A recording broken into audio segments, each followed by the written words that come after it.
All right, we are live for our Phoenix Red Room on Tuesdays. It's on the Viking Boys YouTube channel, the Just for Flips YouTube channel, and on the Phoenix RIA.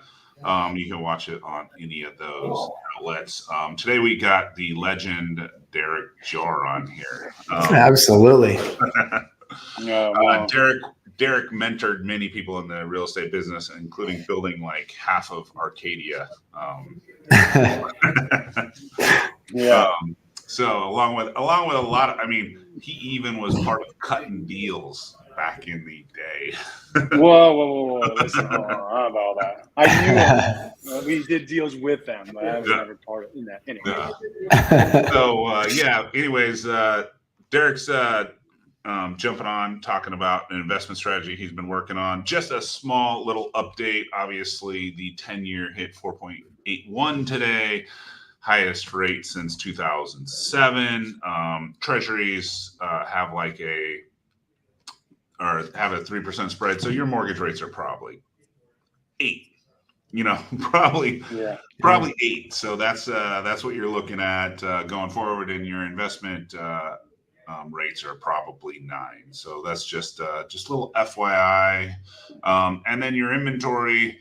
Kind of when all this started was about 11,100 units on MLS in kind of Maricopa County, and we've seen an increase of 2,000 units in the last 6 weeks. So just now you're at 13,100 units. So 2,000 units in 6 weeks is roughly like 350 units a week. I would guess, I haven't seen the numbers for September, but I would think your volume is going to be under 5,000 units for September. Just to give you an idea what it would look like in the heyday, it was running between 11 and 12,000 units a month. Yeah. And now my guess is you're under 5. So little update for everybody. And all right, let's get into sale leasebacks. Derek, what do you got for us? Yeah, I'm excited to hear this. Yeah. Hey, Chris, real quick, just when you say heyday, roughly, like what kind of time frame do you think that was when there's like 11,000 or so units? So any idea? So the summer of 2021, Okay. we're consistently selling 11, 12,000 units a month. Got it. And that even continued like over 10,000 units in the fall, which you don't see that very often. But yeah, I would think with, obviously the seasonally so September, October, and then interest rates, it's slow right now. That's for sure. Yeah. No doubt. Yeah. The good old what's happening in the market, what's going to happen, where are things going? It's like all this stuff is like interesting, but like, what do we do about it? Like what's actionable? None of it's no, it's just a guess, but like, I think one of my favorite sayings when the market changed in late 07, early 08 was like, the market's not bad, it's just different. Now it was bad, but it was very different. But we just came from a place of like, hey, listen, like there's transactions to be done, and I was on a call yesterday with one of my mentors, a big land developer out in California, and we just closed like a $50 million land deal. And it's like public home builders, they want to buy land, they want to build houses. So there's lots of good stuff, and there's some challenging stuff going on for sure. But anyway, sorry. So sale leasebacks, what do you got? What should we talk about?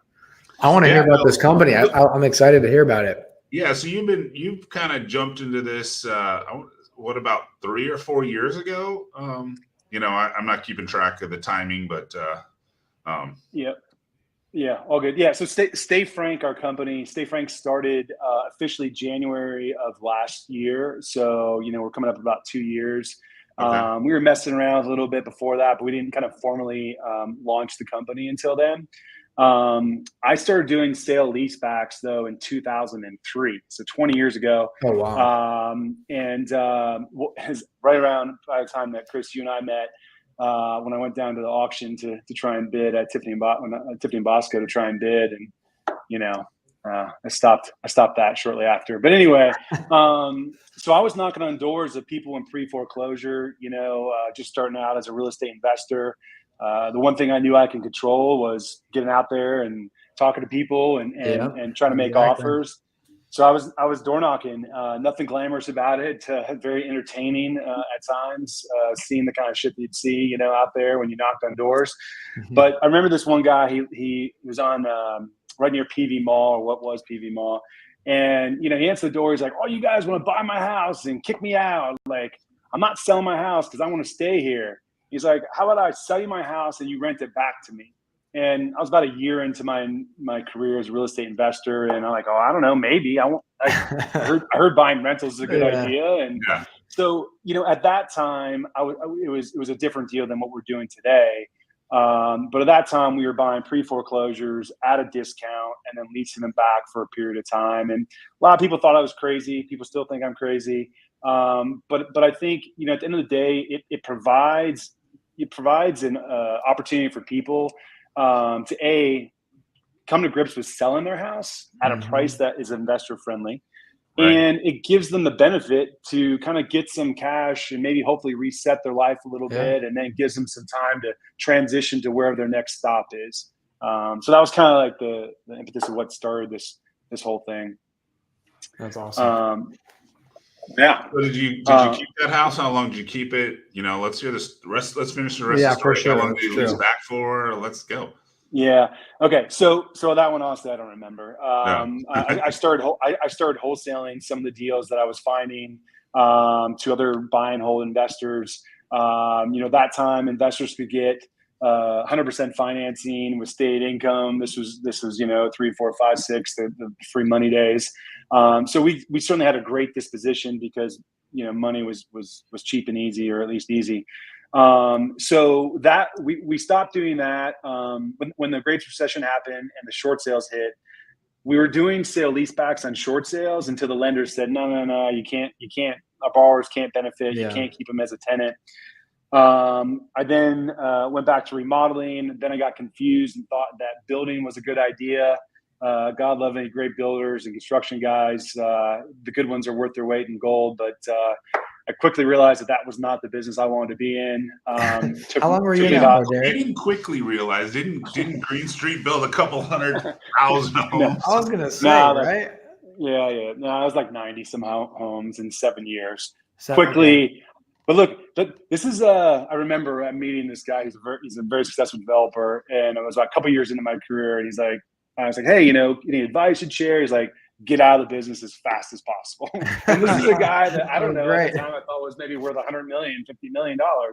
And it's just, it's a tough business, it's not for the faint of heart, and it's tough. So, I think what happened getting out of that development was I realized that there's a lot of equity homeowners had.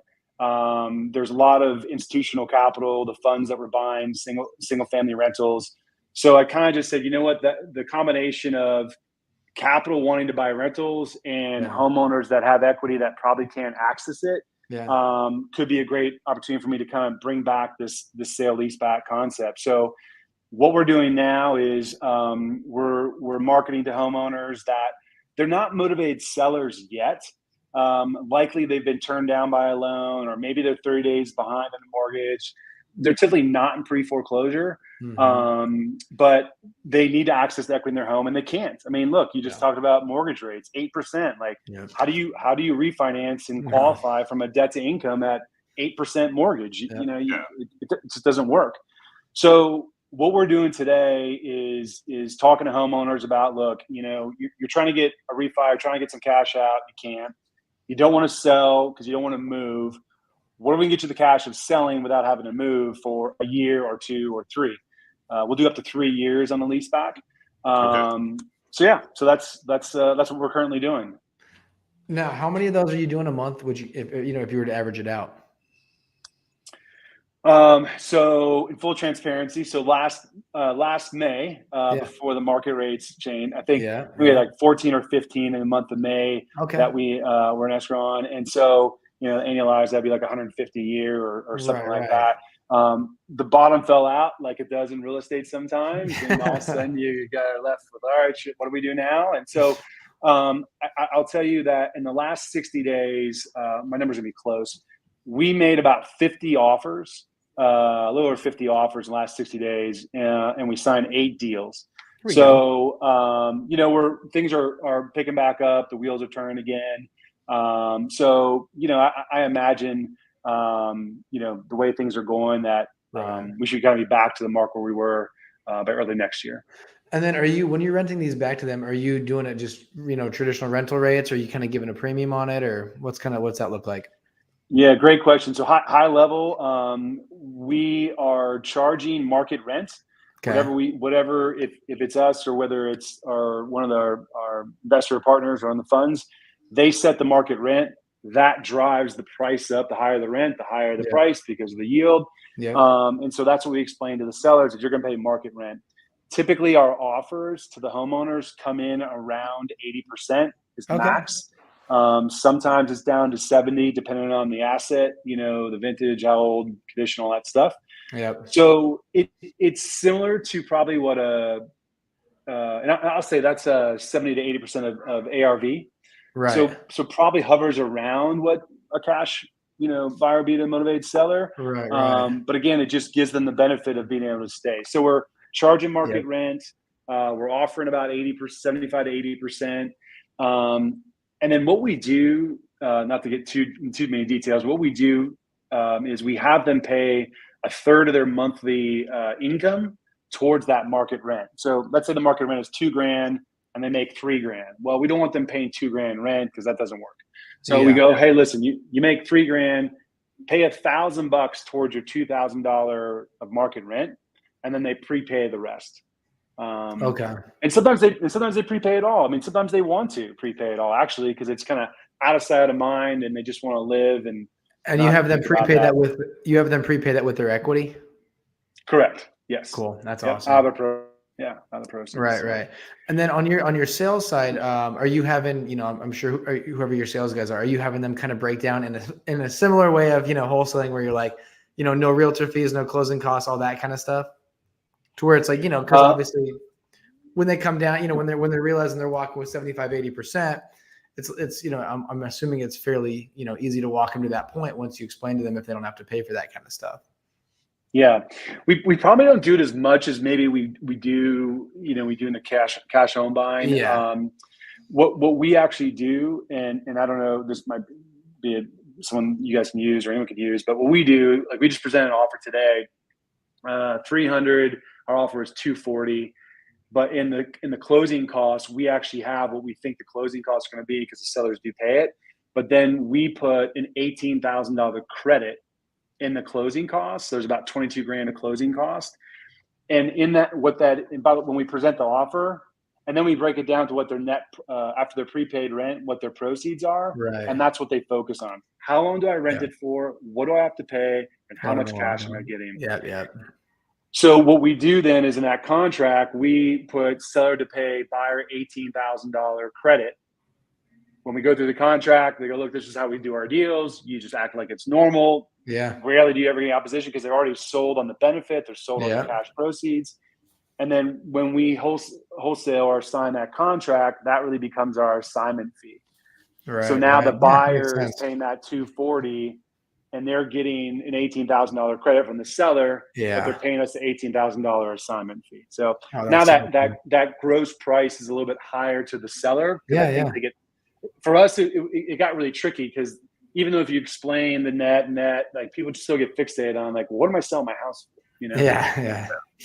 Have you ever had anyone that wants to try to buy the house back?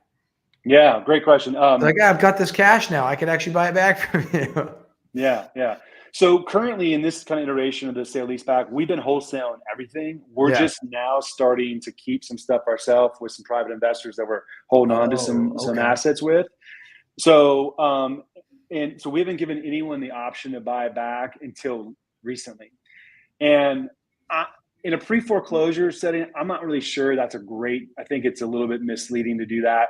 But I think if someone has a job and they're like, mid to 500 FICO, and they're getting $100,000 cash, and they're going to hopefully pay off some debt, and the mortgage is going to get current, maybe they could buy it back someday. Yeah. But the way the options work that we're doing is, having an option on a property, you have equitable interest, right? Mm-hmm. So you can go list that house right, with that option agreement. So we tell them, well, look, you might not want to buy this house back like you think you do in 2 years or 3 years, but you have that right. And if you want to buy it back to sell it, you can do that too. So they just list it on the market, right, and then pay off their option price just like if it was a loan.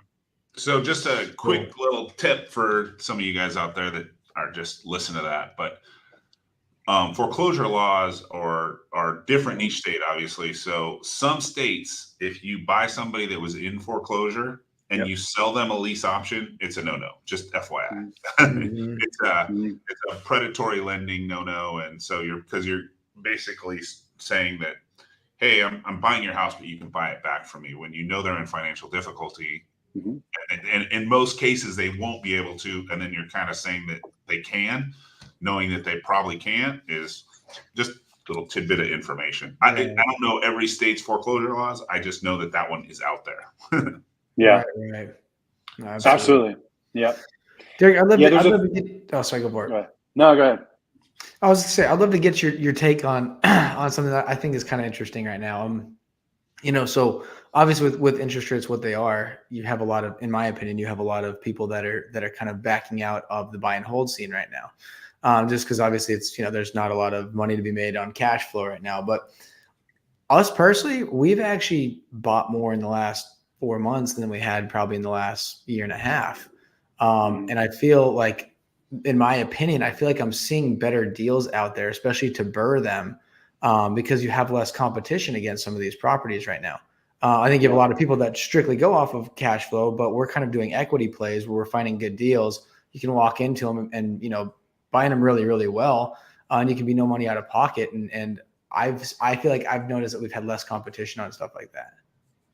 Yeah. Just Derek, Luke just goes for he doesn't even go for the kneecaps. He hits them. Yeah. That is not true. Yeah. Hey, Chris, I don't want to hear you. I don't want to hear you complaining. All right, we just did a flip together. We're under contract out to Sheppy, and it's going to be a good one. Yeah. Look, one of my favorite early on mentors of creative financing, seller financing, was a guy named Jack Miller. He's since passed away, but I remember sitting in a hotel room in Tampa, Florida. He's up in front of the room with his, big glasses and a microphone, just talking. It's like, the best way to buy a house is when someone's drowning and you push them underwater and they're gasping for their last breath of air. And then you pull them up and say, are you ready to sell yet? And then you push them back down. It's like, all right. And this guy was like, dude, I feel like this guy's my grandfather, He's supposed to catch me in the backyard and he's about to slit my throat. God. Anyway, so, sorry, bad story. So you go for good deals. Well, good. Hey, listen, here's one thing I've learned.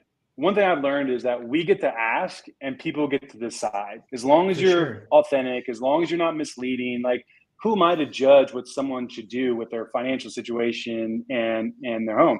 I can tell you, as an entrepreneur, I've had times in my life where I sold things probably lower than I thought I was going to sell it to because I needed cash, So, and that cash was more valuable to me than the asset, right? Because asset was taking money, from me, where the cash was important.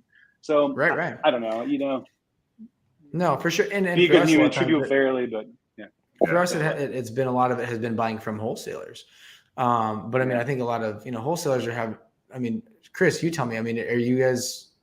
Has it been a lot harder to move houses the last 4 to 6 months? We've adjusted, but we had a 39. I don't know my September numbers. We had 39 houses in August, so decently good month. I want to knock on wood. We hit some decent home runs in September, so I know we bought one of them from you. So I'm just gonna zip. We're just plugging along. So for sure. Yeah. Awesome. But yeah. So I think where you're going, maybe, Luke. Oh yeah, no. As I said, we've been buying them. A lot of them we've been buying from wholesalers, but I just feel like buying from wholesalers for us recently, we've had less competition, so we've been able to kind of set our mark on a lot of these deals, and they end up coming back to us at the price that we wanted it at. Where where when this was a year ago, and I mean not when this was back when it was strong, a wholesaler would give their price, and it was like you had to come $5K over if you really wanted it. You know what I mean? Where it's just not working. It's not working like that right now, and so that's we've in our opinion taken advantage from some of the wholesalers to be able to say, hey, we're going to keep these as rental properties now because we're getting this at 65% of ARV, 75% of ARV. We're going to put money into it, renovate it, create some more value on the rehab, and then be into these properties no money. I mean, I don't know. That's just so. How's your buyer pool doing, Derek? Like, I know that obviously when the funds were out there buying, you had a decent, large buyer pool. Like, how's the buyer pool doing right now for the wholesale deal?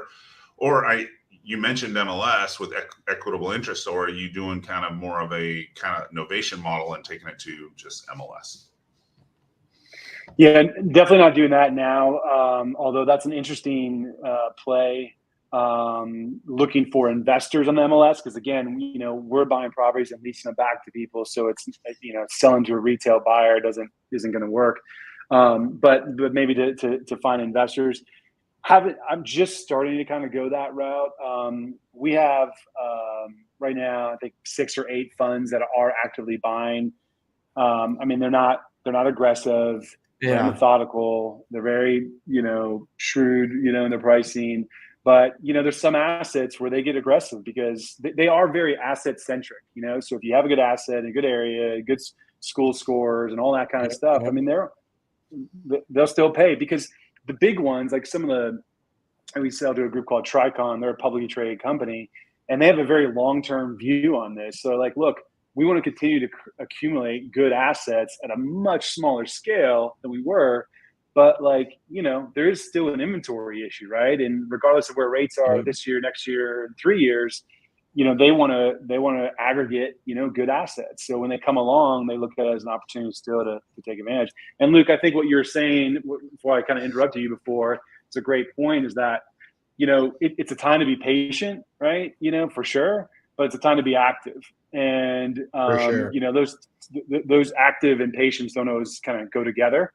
But I believe at least, and people much more than me, that's kind of the stance that they're taking, and opportunities are coming. But I mean, I just because we've just had some people that will bring a deal and be like, I'm thinking about keeping this, but I don't want to because of interest rates, and it's like, yeah, but that's a deal, like, you know what I mean? Like, I understand interest rates are high, but I mean, you can refinance out of that, within the next couple of years, assuming they come back down, But I mean, I think we all agree that at some point they're going to come back down to the 6s at least, you know what I mean? And so for investment properties, and so it's like, if you're getting a deal where you can walk into $100,000 of equity, even if it's maybe only going to cash flow a couple $100 or something, like, in my opinion, it's like you take that. You don't look at the interest rate. You see that it's a deal and you take it. But I mean, again, I don't know. That's how we're running it, but it could be wrong. Here's the funny thing about the whole mindset. This time last year, everybody was like 7. Oh my gosh, 7. Like, it was 4, now it's 7. Yeah. You know what? If we see a 6.5, you're going to see inventory just start moving, right? Because they're going to be like, oh shit, it was 8. Oh, it's 6.5. Like, just perception, right? For sure.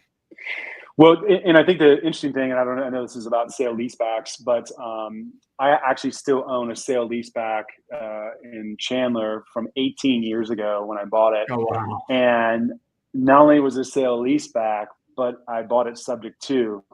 So that's why I just showed we just hired a disposition manager recently. His name's Derek as well. But I was showing him a statement of a property that I own, that the statements, the loan is still in the previous owner's name, but she's been a tenant for 18 years. So you can imagine that amortization schedule is pretty nice on that deal. And so we're treading lightly in that. I think subject to is a great strategy when done appropriately and disclosed appropriately and handled appropriately, with good intentions and everything. But we're looking at in the right setting, buying some houses subject and keeping the mortgage in place. This deal today, and it's in San Antonio actually, and we have a fund that is buying it or committed to buy it. And I'm like, this is a really good one. Just because of I think it was, I'm going to mess up, a 3.5% interest rate. I want to say it was going to take about 60 grand or so of cash. I think it was a low 20 IRR by the time we figured our exit on it. So it's kind of, you can find some of those deals they're exciting. For sure. I've added, I started this, I got, our company started acquiring subject twos, and then, that we really want to our company just wants to acquire them in Arizona. So I've taken my 401k and I got some hard money loan paybacks, and I've been buying some subject twos. You've been getting active. Yeah. I've got Jacksonville, Texas, a couple in Texas. And some of my IRRs are like almost 50. Chris, are we jumping on to Sheppy number 2? I never heard back from you on that. Oh, you never sent me a text message. I must have missed that text. But I will reach back out and lock it up if you want me to. Yeah, go lock it up. Well, you saw we're under contract on Sheppy 1. Yeah. Go snag it. He may have not had good service on the boat. That's usually what it is. Yeah. Chris he's underwater swimming with manatees and stuff like that. I'm lucky to have firsthand experience with Captain Chris over here. It's there we go. Yeah, that's awesome. Derek's actually been to the Bahamas and the Keys with me. Oh, there we go. Yeah, that was a long time ago. The Keys, yeah. There's a couple people ago on that first trip, but Bahamas is great. Look, if you haven't been there, get down there. I was supposed to do Bahamas with them about a month ago. I don't know, was that like 6 weeks ago? But I wasn't able to. Yeah. All right. Well, it's a little bit more difficult to get away now with kids that are 5, 3, and 1. Yeah. I imagine. So that was my next question, and it sounds like you answered it. So you are taking your model in. If you can do any creative financing in the structure, and it's available from the seller, as long you're also doing that as well, because obviously that makes the cheapest capital available, right? Yeah. I think for us, for the properties that we want to source to kind of keep for our, we're going to start a small little fund, but for that fund, our whole strategy is to buy them all, take them over the loans, subject to, knowing there's a risk around that, right? But we know us, we know how we're going to treat the asset, we know how we're going to treat the person involved, we know how we're going to handle if there's a due on sale, the boogeyman shows up someday. So might as well capitalize on the debt, the cheap debt while we can, knowing there's some risk around that. So look, when done right, I mean, especially right now, like how awesome, to be able to do that and buy something too. So that's kind of my thought process is, like, obviously, being a hard money lender and having decent amount of capital, we just kind of look at it like, all right, or generally our disposition strategy is more of like an agreement for sale, not like selling off the asset. Right. So we're doing an agreement for sale. So, there's not a due on sale clause there, but when we take it, if we end up with, 30, 40, 50 of these things, if we have to, pay off one, obviously not the most optimal thing, but we're still getting 8.5% for that money because we got the agreement for sale. Right. So, it would be a small hit if I had to go get an investor at like 9 or 9.5 to replace that money. Yeah. But it'd be over the whole portfolio, it would be a small hit, right? Yeah. Well, I think too, like, the pricing and the rates are the easy things to point to, but at least I believe some of the lessons I've learned, I learned them to share them with others. So hopefully they could benefit from some of the lessons I've gotten. But I feel like early on in my career, I chased cheap, right? Like, oh, it's a cheap deal, or I can buy at a big discount.